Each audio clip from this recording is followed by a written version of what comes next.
Alrighty, we have most of the cross members tacked down. I'm just fixing up the hitch so that we can take it outside, and I'm going to move the hitch longer. It's got a little more reach. Ground off that ball hitch that was on there, which was a absolute wreck. And yeah, so you can see this wagon used to be orange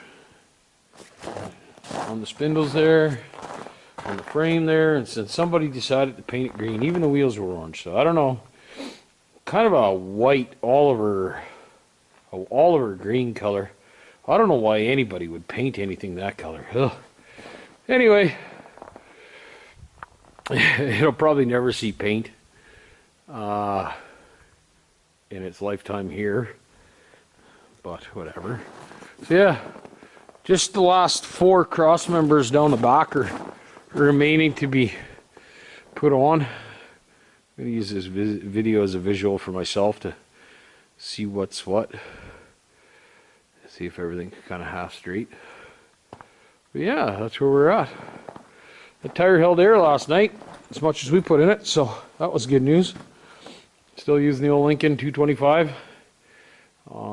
Just tacking everything down with 6010 right now. 6010 is a penetrating rod. It's a fast freezing rod. It allows you to dig through steel. It'll find a arc just about through anything. So I use it just as the initial burn off and get it down through. We'll weld this down with 7018 for its malleability and its strength. And yeah, 6010 is a little brittle of a rod, and I prefer 7018. A MIG welder make anybody look good, or most people, but I don't always trust them. So yeah, we'll bring you a little later on.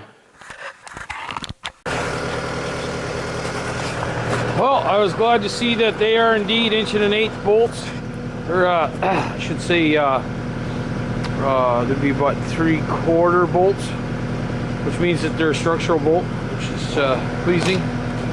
So now we'll hook on and drag this thing out a little more, and we'll finish tacking up the back 4 cross members, and then we will put some bales on it to see how everything lines out. I hope that's what it's supposed to work like. Alright, let's pull it out of the shop.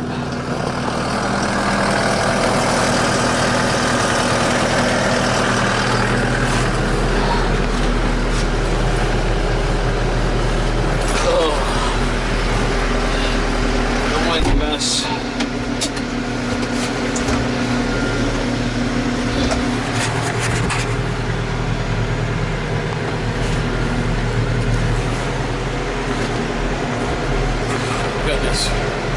Hoodie on for welding. It's for retarded.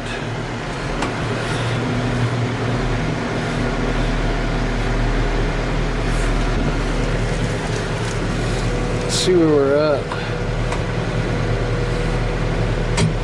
Alrighty, here we are. What do you think? Doesn't look too bad.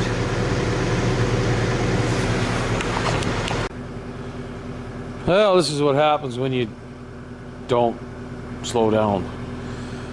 Spare tire I had leaned up against the back tire over there obviously didn't make it the whole way, so it fell over. And then one of my pipes fell off, which wasn't welded down, but that's okay. We'll be fine. Just got to start slowing down a little bit. Always in a hurry, it seems. Well, we got the trailer out.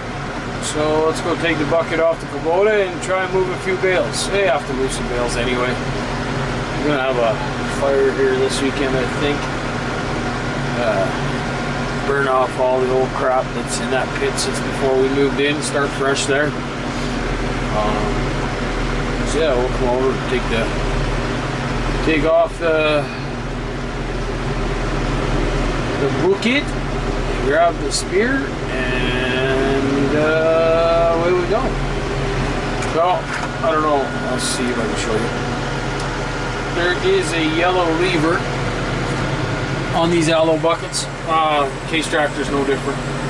They're just slicker than snot. You just drop it like that and back away. And it's just one lever. And you know, even the skid steer pinning is 2 levers, and no, it's not a lot of work, and no, it's not tough to do.